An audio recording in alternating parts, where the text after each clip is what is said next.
There's a kind of silence that doesn't come from quiet. It comes from absence. The kind you feel when you're in a crowded room and suddenly realize you have no one to talk to. The kind that creeps in when the blue glow of your screen is the only light in the room. The kind that Pulse, a 2001 Japanese horror film, turns into something close to religion. There are ghosts in Pulse, but they don't scream. They don't chase. They don't even seem angry. They just appear. Quiet, watching, alone.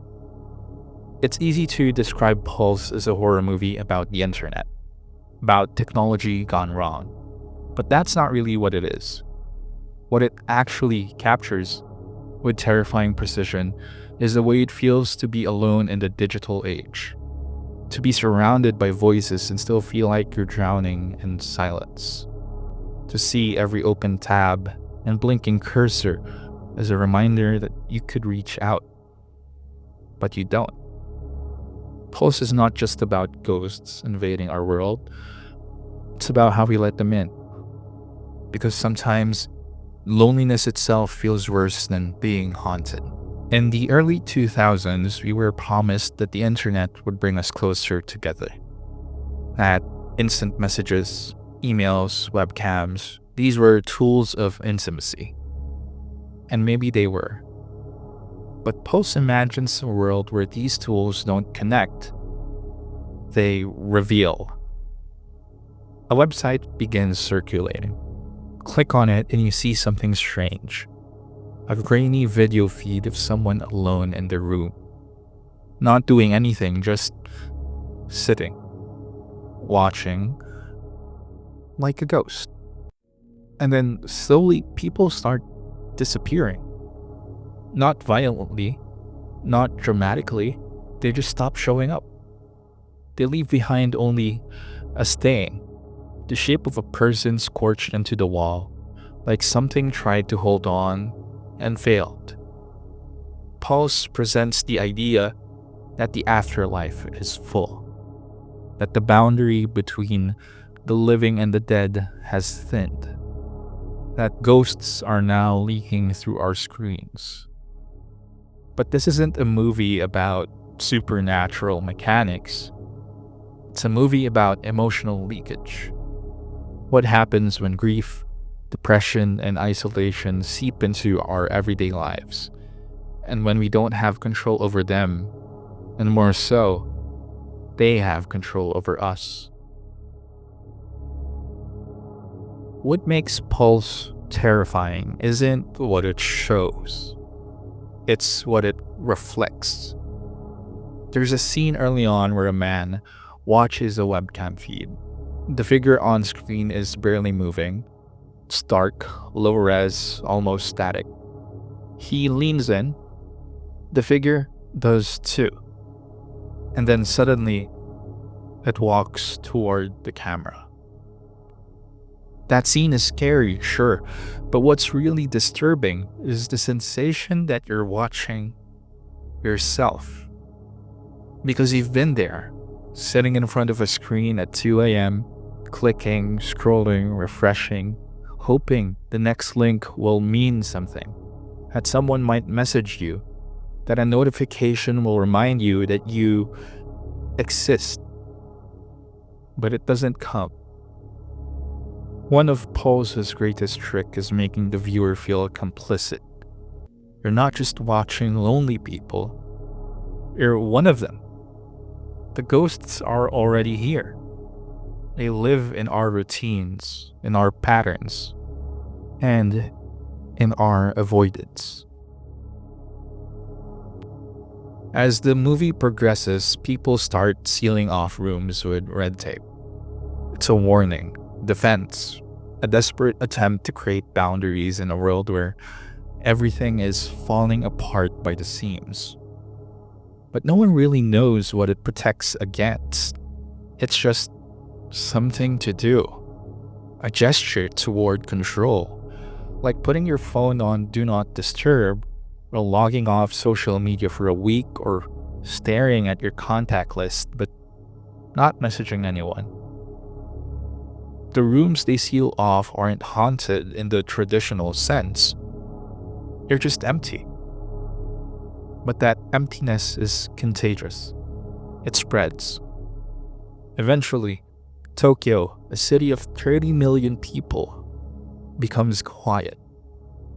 Empty streets, trains running with no passengers, and office chairs spinning in rooms no one's coming back to. It's not an apocalypse in the cinematic sense. It's an apocalypse of disconnection.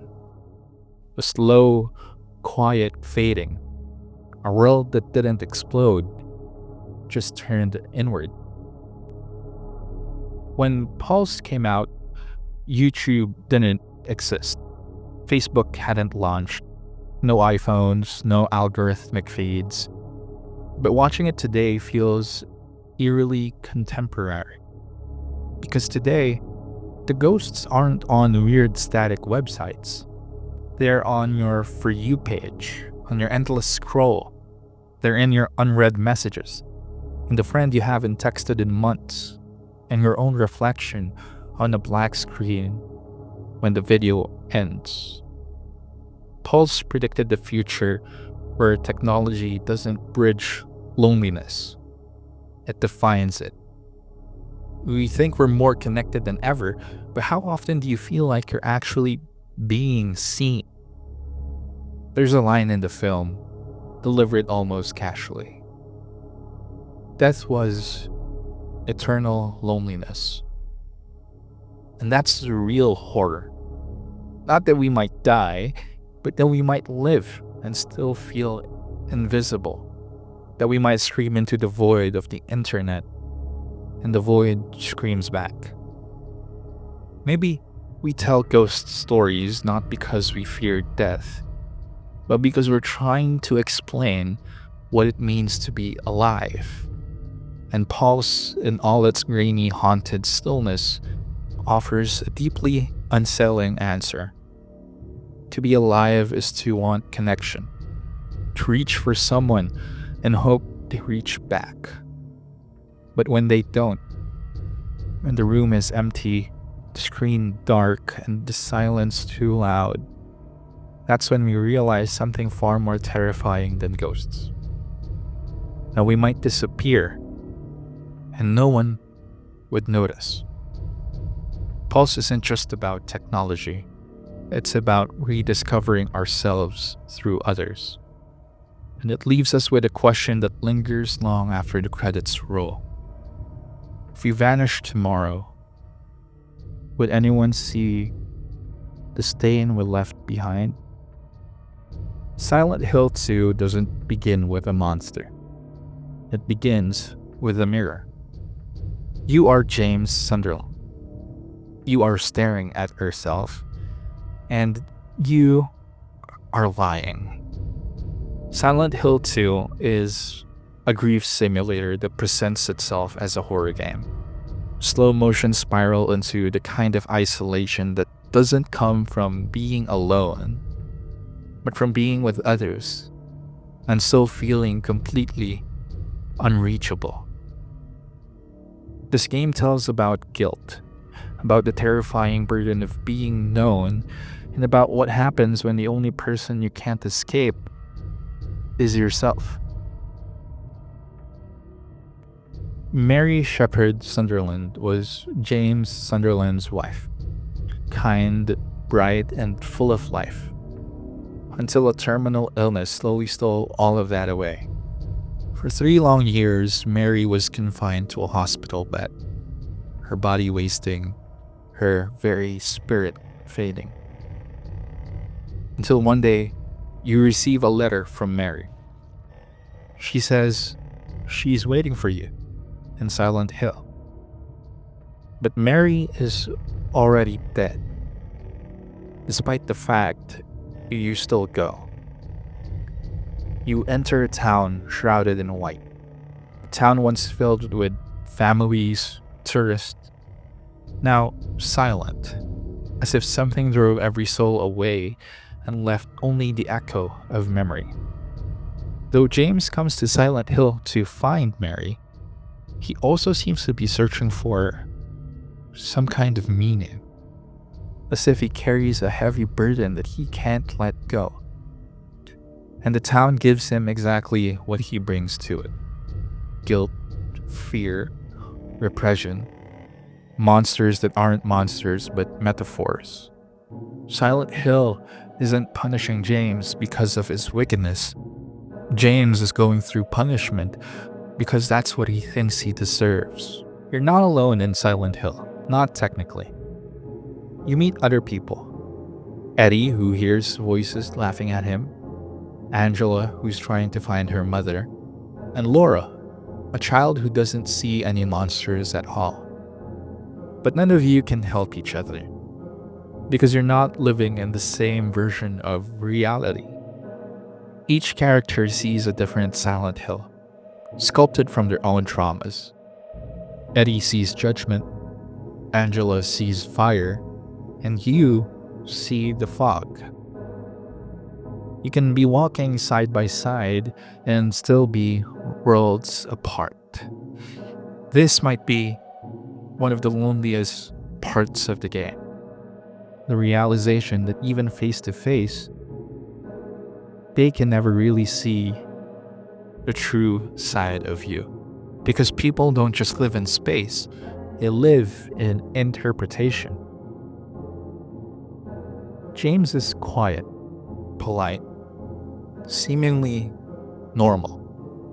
But the monsters he faces are grotesquely sexual.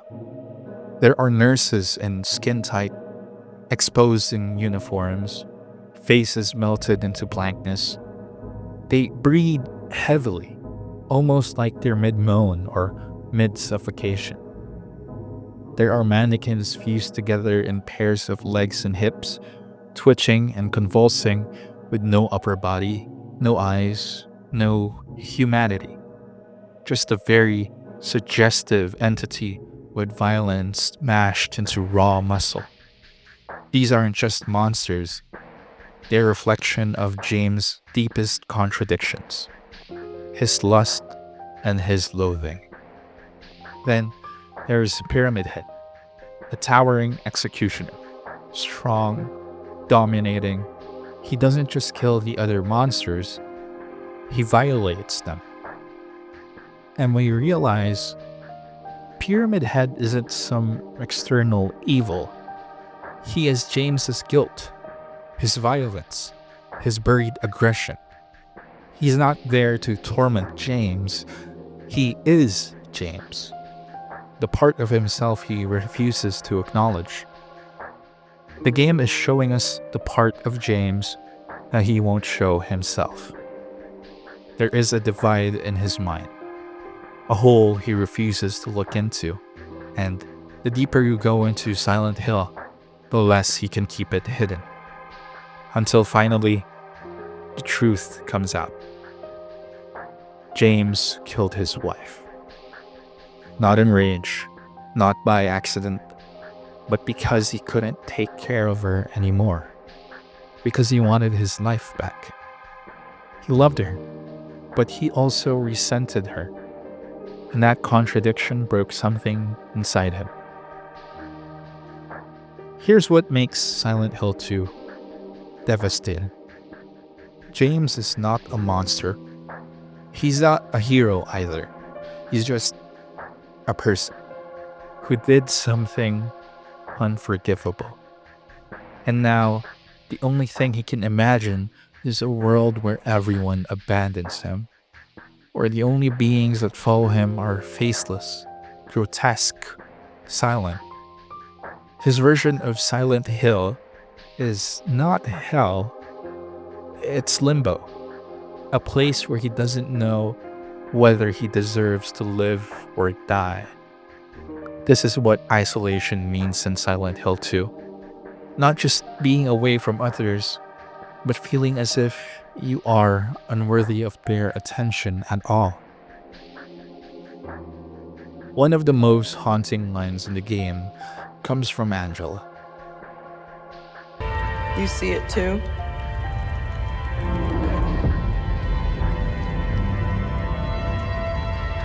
For me, it's always like this. When she walks up the burning stairs near the end of the game, you understand something terrifying. She is not being punished. She's already in her own private version of the world, one where everything is already on fire. And James can't follow her because her grief, her trauma, her reality is untouchable, even by someone who cares.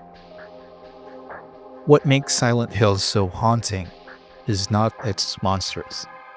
It's that we all carry one with us, a personal fog that no one else can step into. Even in a room full of people, you can still burn alone. The philosopher Albert Camus wrote that life is absurd, that we search for meaning in a universe that offers none. But that doesn't mean life is hopeless. Camus believed we could create meaning by choosing to live authentically, by accepting the absurd and loving life anyway. James is Camus' antihero. He tried to escape his absurd situation, his grief, by denying it, by burying it. And Silent Hill dragged it back into the light. The fog lifts only when he stops running. In that way, Silent Hill 2 is a game about radical acceptance. Not forgiveness, not forgetting, but choosing to keep living despite the weight. That, Camus would say, is the only way to be free. So, what does this all mean? Silent Hill 2 gives us a portrait of what loneliness really is. Not the absence of others, but the inability to be seen. Every character is trapped in their own mirror, their own fog, their own private hell. And the most terrifying part is that they might have always been.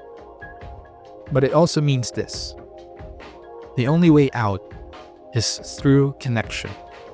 Not easy connection, not small talk, but the kind of connection that comes when we say, "This is what I've done.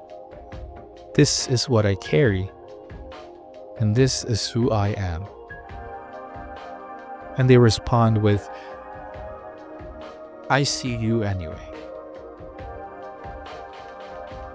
In our own lives, we might never get to visit Silent Hill, but we know what it's like to walk through fog, to feel like no one sees us, to hide what we're afraid of, to fear that if people knew the real us, they would leave.